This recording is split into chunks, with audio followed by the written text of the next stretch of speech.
Hello students. तो अभी की स्थिति में आपका जो मुख्य परीक्षा पीएससी के द्वारा आयोजित होना है उसकी डेट और जो टाइम टेबल वगैरह है आपको डिक्लेयर कर दिया गया है। तो मान कर चलिए कि टाइम टेबल को देख करके आपको हड़बड़ाने की ज़रूरत नहीं है, क्योंकि परिस्थितियां सभी के लिए एक जैसी ही मान करके चलिए। डेट डिक्लेयर कर दिया गया है, लेकिन एग्ज़ाम होगा या नहीं होगा इसके बारे में अपने को नहीं सोचना है। अपने को ये मान के चलना है कि भाई 18 अक्टूबर से एग्जाम बोला गया है, हम उसके अकॉर्डिंग अपनी तैयारी को करें। ठीक, तो समय तो कम दिया है और कोई नई बात नहीं है ये, क्योंकि ऑलमोस्ट लगभग सभी लोगों को क्लियर रहता है कि भाई पीएससी प्रारंभिक परीक्षा के बाद आपका 1.5 या 2 महीने का समय मुख्य परीक्षा के लिए दिया जाता है। अब ये था कि भाई कोरोना या जो कोविड-19 के कारण जो प्रॉपर टाइम था हमारा, उस समय एग्जाम नहीं हो सका। तो कोई ये ना सोचे कि यार इतना कम समय क्यों दिया है। भाई आपको पीएससी ने पर्याप्त समय दिया है और जो लोग अपना तैयारी पहले से कर रहे थे निश्चित रूप से उनके लिए ये टाइम सफिशिएंट है। तो पहले हमारी प्लानिंग ये थी, जब डेट डिक्लेयर नहीं थी तो समय था कि 4th और 5th नंबर का जो पेपर है उसको अपन इस साल मुख्य परीक्षा के बच्चों के लिए स्टार्ट करेंगे। लेकिन अभी जो समय दिया है उसके अकॉर्डिंग तो शायद ये संभव नहीं हो पाएगा, लेकिन फिर भी अपने तरफ से हम ये कोशिश कर रहे हैं कि जो बच्चे मुख्य परीक्षा दे रहे हैं उनको एक अपने द्वारा जो मार्गदर्शन है, जो गाइडलाइन है उपलब्ध कराई जाए। और ये ध्यान रखेंगे ये जो मार्गदर्शन हमारे द्वारा दिया जा रहा है ये आपका एक निःशुल्क मार्गदर्शन है और केवल इसका आप अधिक से अधिक लाभ उठाने का प्रयास करेंगे। ठीक है, कुछ चार्जेस वगैरह यदि कोचिंग इंस्टीट्यूट वगैरह के द्वारा लिया जाता है तो वो क्या है कि उनका अपना एक अलग मुद्दा होता है, वही अलग सब्जेक्ट कुछ चलते हैं, उनका अपना मैनेजमेंट वगैरह रहता है, वो सबके बेस पे वो लोग अपना चार्जेस करते हैं। लेकिन मेरी जो स्पेशली क्लास होती है, जो मेरा लेक्चर वगैरह रहता है, ये पूर्ण रूप से निःशुल्क होता है, ये आपको ध्यान रखना है। ठीक है, तो चलिए यहाँ पर अभी जो मैंने आपको बताया था कि पर्यावरण और इकोलॉजी से संबंधित एक बुक हमारे द्वारा आपको उपलब्ध कराई गई है, जिसमें बताया भी गया आपको कि जो लोग इस पुस्तक को हमारा जो कोचिंग संस्थान जहां पर क्लास वगैरह को मैं संचालित करता हूं अपने निःशुल्क कोचिंग संस्थान, तो वहां से यदि पुस्तक को आप प्राप्त करते हैं तो ये पुस्तक आपको निःशुल्क उपलब्ध कराई गई है। लेकिन किसी अन्य स्थान से आपने इस पुस्तक को प्राप्त किया है तो वहां पे क्या आपको चार्जेस किया गया है। ठीक है, तो जो बुक्स आप लिए हैं वो एसीएफ रेंजर के लिए तो है ही, साथ ही आपको ध्यान रखना है जो पीएससी मुख्य परीक्षा का आपका सिलेबस है पर्यावरण वाला पार्ट, उसका आंसर भी आप उसमें से आसानी से लिख सकते हैं। आए समझ में? इसमें एक ऐसी छोटा सा टॉपिक मैं आपको बता रहा हूँ जो आप उस पुस्तक से उसको कवर करेंगे। वो टॉपिक है आपका क्या, जैव विविधता, बायोडाइवर्सिटी या जैव विविधता क्या है। इसके क्वेश्चन हर साल अपने को आते हैं, तो बहुत सिंपल तरीके से आपको समझना है कि कोई बोलता है कि जैव विविधता क्या चीज़ है, नाम से ही क्लियर हो रहा है कि जैव विविधता का तात्पर्य क्या है, आपका जीवन के विविध रूप, डिफरेंट फॉर्म ऑफ लाइफ, कि जो हम देख रहे हैं कि भाई कोई आपका क्या है माइक्रो ऑर्गेनिज्म है, सूक्ष्म जीव है, कोई मैक्रो ऑर्गेनिज्म है, आया समझ में, कोई आपका मरुस्थलीय क्षेत्र में रह रहा है, कोई आपका हिमालयन बर्फीले क्षेत्र में रह रहा है। तो यही क्या है आपका जीवन का जो विविध रूप अपने को देखने को मिलता है, यही क्या है आपका जैव विविधता है। दूसरा आपने को ध्यान रखना है कि भाई यदि जैव विविधता का कोई महत्व बोल रहा है कि भाई प्रश्न आपका 2 नंबर का प्रश्न रहता है और ऐसे बोल देता है जैव विविधता क्या है, इसका महत्व क्या है, तो भाई पहले आप क्या बताएंगे जैव विविधता क्या है। तो जैव विविधता ही है आपका कि जीवन के विविध रूप, जो कि अपने को सूक्ष्म जीव से लेकर के दीर्घ जीव या मैक्रो ऑर्गन के रूप में अपने को दिखाई देता है। फिर अगला पार्ट क्या बोल रहा है, इसका महत्व क्या है। तो आपको ध्यान रखना है जैव विविधता का महत्व क्या है। किसी भी इकोसिस्टम के स्थायित्व के लिए आपका जैव विविधता क्या होती है, अनिवार्य होती है। और जिस इकोसिस्टम में जितनी ज़्यादा जैव विविधता होगी वो इकोसिस्टम उतना एस्टेब्लिश होगा या उतना ज़्यादा उसमें स्थायित्व पाया जाएगा, यह आपको ध्यान रखना है। तो पहला कॉन्सेप्ट आपका क्या हुआ कि भाई जैव विविधता क्या है। दूसरा आपने क्या देखा, इसका जैव महत्व क्या है। इसका महत्व क्या है, किसी भी इकोसिस्टम को स्थायित्व प्रदान करने में इसका महत्व होता है, ये आपको ध्यान रखना है। ठीक है, अब इसके बाद क्या होता है कि भाई जब अपने को क्लियर हो गया कि किसी भी इकोसिस्टम के स्थायित्व के लिए अपने को जैव विविधता आवश्यक है, तो भाई जैव विविधता का अपन संरक्षण करेंगे। जैव विविधता का अपन क्या करेंगे, संरक्षण करेंगे। अपने को ये ध्यान रखना है कि प्रत्येक जीव जिस इकोसिस्टम में रह रहा है उस इकोसिस्टम का वो एक प्रमुख घटक है और उसको यदि अपन किसी प्रकार से डिस्टर्ब कर रहे हैं तो निश्चित रूप से मान के चलिए कि जो हमारा इकोसिस्टम है वो पूरी तरीके से अनबैलेंस्ड हो जाएगा।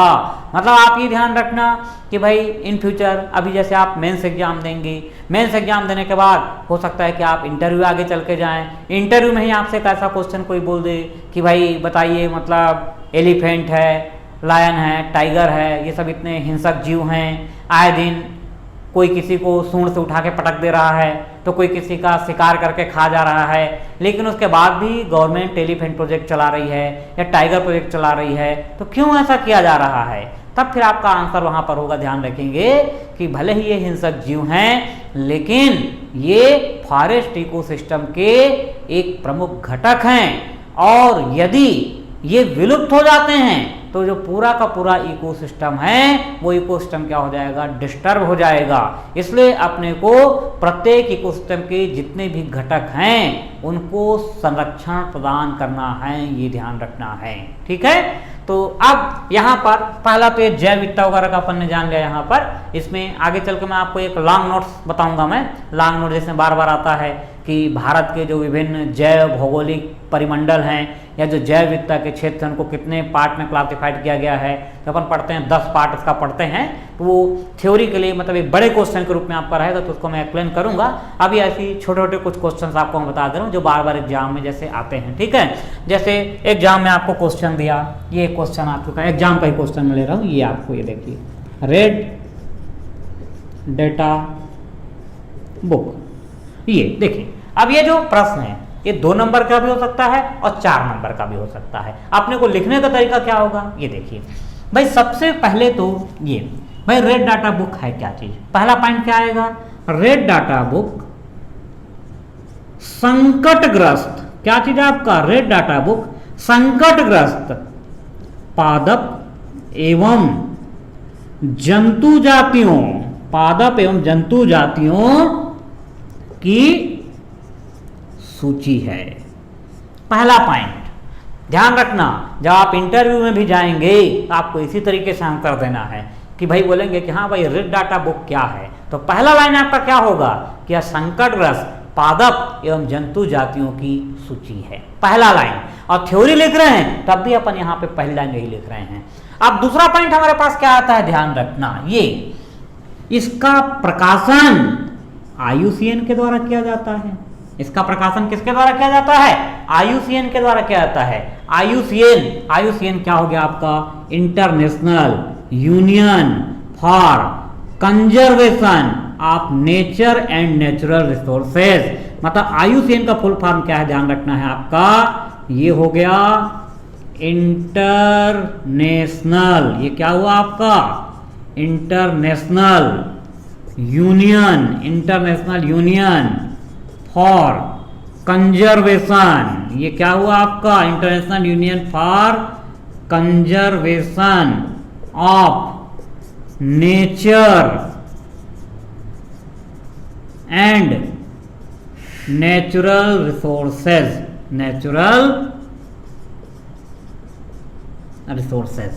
आयतन में मतलब यहां पर आपको ध्यान रखना है इसका प्रकाशन IUCN के द्वारा किया जाता है। IUCN क्या है? International union for conservation of nature and natural resources. अब ध्यान देना, आपको 2 नंबर के प्रश्न में ये भी आ सकता है, 2 नंबर के प्रश्न में ये भी आ सकता है कि आपको बोलेगा right short notes on IUCN। तो अब यहां पे हमारा आंसर लिखने का तरीका चेंज हो जाएगा। जब हम 2 नंबर का प्रश्न लिख रहे हैं तो अपने को देखना है कि भाई पहले वो चीज है क्या, उसको हम बताएंगे। तो वहां पे पहली लाइन फिर क्या होगी कि IUCN international union for conservation of natural resources, आयतन में ये क्या है आपका? इसके द्वारा रेड डाटा बुक का पब्लिकेशन किया जाता है। आयतन में इसके द्वारा क्या है? फिर सेकंड लाइन आपका हो जाएगा कि इसके द्वारा रेड डाटा बुक का पब्लिकेशन किया जाता है, ये अपने को ध्यान रखना है। अब ये जो संकटग्रस्त पादप जातियां है कौन, ये आपको ध्यान रखना है। अब यहां पर समझिए, फिर से आप आइए, ये रेड डाटा बुक क्या है? यह संकटग्रस्त पादप एवं जंतु जातियों की सूची है जिसका प्रकाशन IUCN के द्वारा किया जाता है, आयतन में। अब जिसका प्रकाशन IUCN के द्वारा किया जाता है वो रेड डाटा लिस्ट बन गई। तो रेड डाटा लिस्ट में जिन पौधों और जंतुओं को सम्मिलित किया जाता है उनके संरक्षण एवं संवर्धन का प्रयास किया जाता है।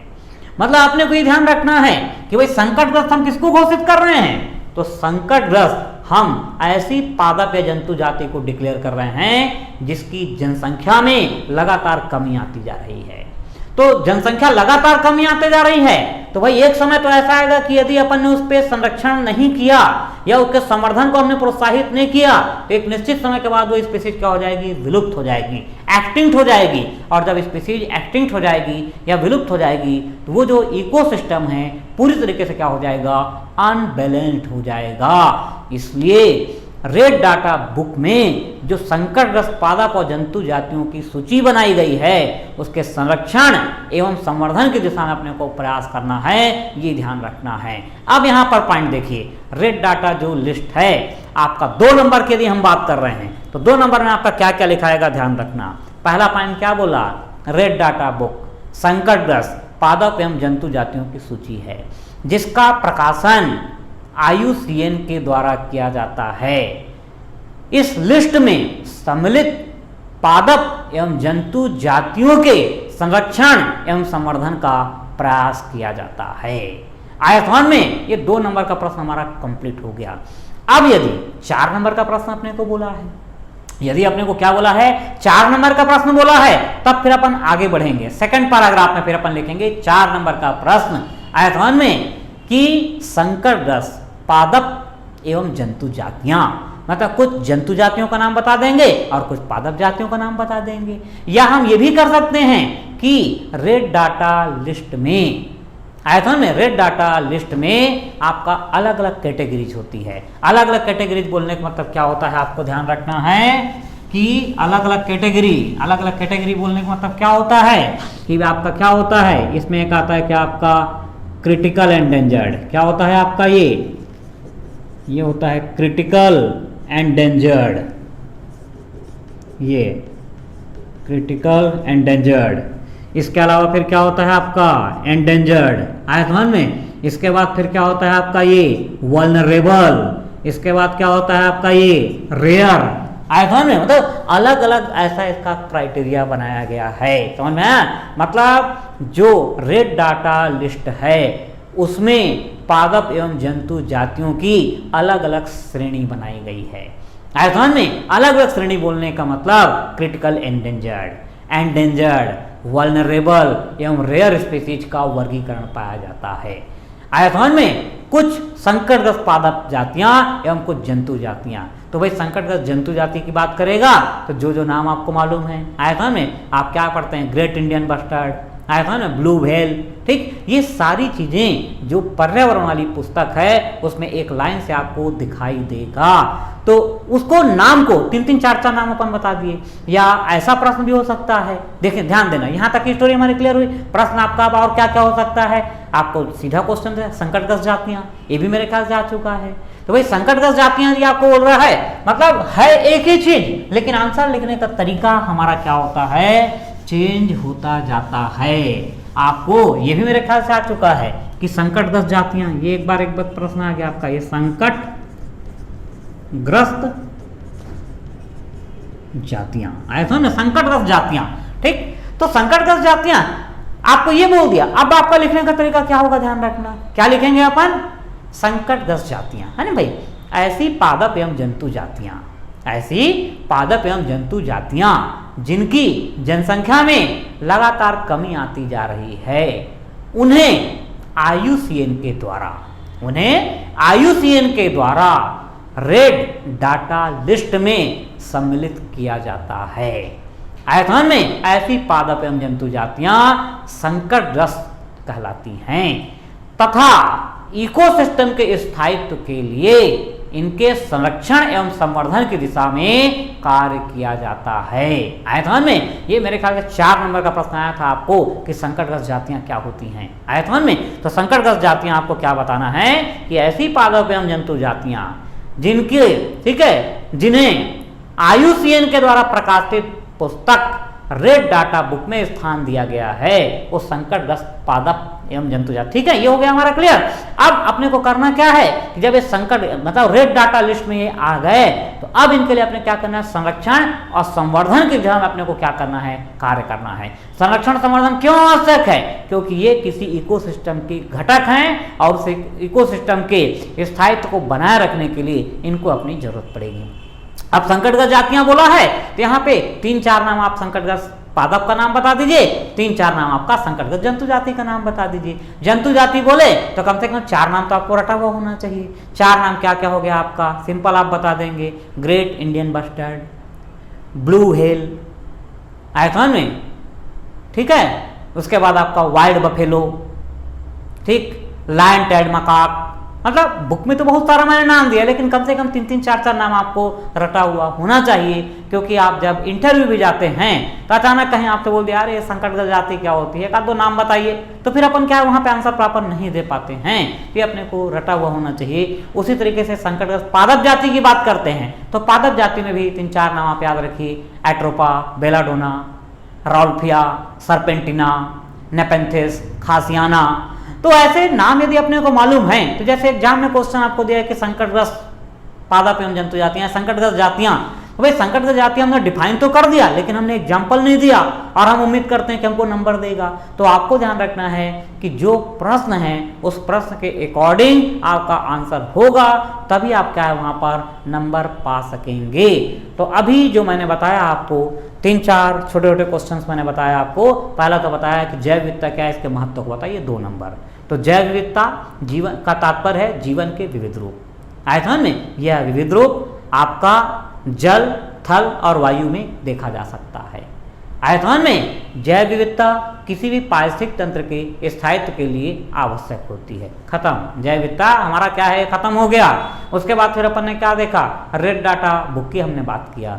तो रेड डाटा बुक संकटग्रस्त पादप एवं जंतु जातियों की सूची है जिसका प्रकाशन IUCN के द्वारा किया जाता है। इस लिस्ट में शामिल पादप एवं जंतु जातियों के संरक्षण एवं संवर्धन के लिए कार्य किया जाता है। ये भी हो गया खत्म। IUCN यदि आपको बोला कि IUCN, तो IUCN क्या है, आप क्या बताएंगे? तो IUCN आपको क्या बताना है, ध्यान रखना है यहाँ पर, IUCN international union for conservation of nature and natural resources. आयतन में इसका मुख्यालय कहाँ पर आपको ध्यान रखना है, तो इसका मुख्यालय कहाँ पे है, मॉर्गिस स्विट्जरलैंड। इसका मुख्यालय कहाँ पे है, मॉर्गिस स्विट्जरलैंड, क्योंकि एक एजेंसी की बात कर रहा है। जब एजेंसी की बात कर रहा है आपको तो उसका हेडक्वार्टर भी हम बता सकते हैं तो हमारे लिए बेटर है। फिर तीसरा लाइन क्या आएगा, इसके द्वारा संकटग्रस्त पादप एवं जंतु जातियों की सूची का प्रकाशन किया जाता है रेड डाटा बुक के रूप में। ये अपना IUCN को हमने बता दिया। फिर मैंने बताया संकटग्रस्त जातियां क्या होती है, भी हमारा क्लियर हो गया। ऐसी पादप एवं जंतु जातियां जिनकी जनसंख्या में निरंतर कमी आ रही है उन्हें IUCN के द्वारा प्रकाशित पुस्तक में संकटग्रस्त जाति के रूप में उल्लेखित किया जाता है। कुछ प्रमुख संकटग्रस्त जंतु जातियां एवं कुछ प्रमुख संकटग्रस्त पादप जातियां, इस तरीके से हमारा आंसर होना चाहिए, तब वहां पर अपने को क्या होता है, एक अच्छा नंबर मिल सकता है, ध्यान रखेंगे। तो ये तो था एक मतलब आपका लिखने का तरीका, और सेम इसी प्रोसीजर पे आगे बढ़ते हुए मैं आपको आगे चल के बताऊंगा आपका, ये तो साइंस वाला तो अपन करेंगे ही करेंगे, समझ में आया ना। मतलब आप पहले पर्यावरण वाली बुक को पढ़िए, आपको मैं बता दूंगा कि आंसर अपन किस तरीके से करते हैं इसका, ठीक। इसमें फिर एक अगला जो क्वेश्चन मैं आपको बताऊंगा, जो लॉन्ग आंसर में का बार आया था आपका, कि जो भारत है, भारत मतलब अभी पिछले बार भी आया था कि भारत एक विशाल जैव विविधता राष्ट्र के रूप में आप समझाइए। 15 नंबर का प्रश्न है मेरे ख्याल से आपका, कि अपने को इंडिया जो है एक लार्जेस्ट बायोडाइवर्सिटी वाली कंट्रीज है, इसको आप कैसे एक्सप्लेन करेंगे, तो इसका आंसर बता दूंगा। इसके अलावा एक बार और प्रश्न आया था कि भारत के जो विभिन्न जैव भौगोलिक क्षेत्र हैं उनको विस्तार से आप समझाइए। तो नेक्स्ट क्लास में ध्यान रखना, 2 लॉन्ग नोट्स आपको मैं तैयार कराऊंगा जैव विविधता से जो संबंधित होगा, और आगे चल के फिर अपना जो ज्योग्राफी आपका भारत का भूगोल है, छत्तीसगढ़ का भूगोल है, छत्तीसगढ़ की अर्थव्यवस्था, भारत की अर्थव्यवस्था, ये सब के बारे में हम पढ़ेंगे। और बिल्कुल ये ध्यान रखना कि मतलब शॉर्टकट कुछ है ही नहीं। अपन यदि किसी को ये बोले कि नहीं यार मैं मतलब एक क्रैश कोर्स जैसा लेता हूँ या शॉर्टकट लेता हूँ, ऐसे कोई भी चांसेस नहीं बनते हैं, क्योंकि क्वेश्चन को देख करके समझ में आ रहा है कि जब तक का आप उस सब्जेक्ट में डीप स्टडी नहीं किए रहेंगे आप प्रॉपर आंसर नहीं दे पाएंगे, ठीक है। तो चलिए जो भी अपने पास समय उसमें अपन अपने स्तर पर तैयारी करने का प्रयास कर रहे हैं और मिलते हैं फिर नेक्स्ट क्लास में।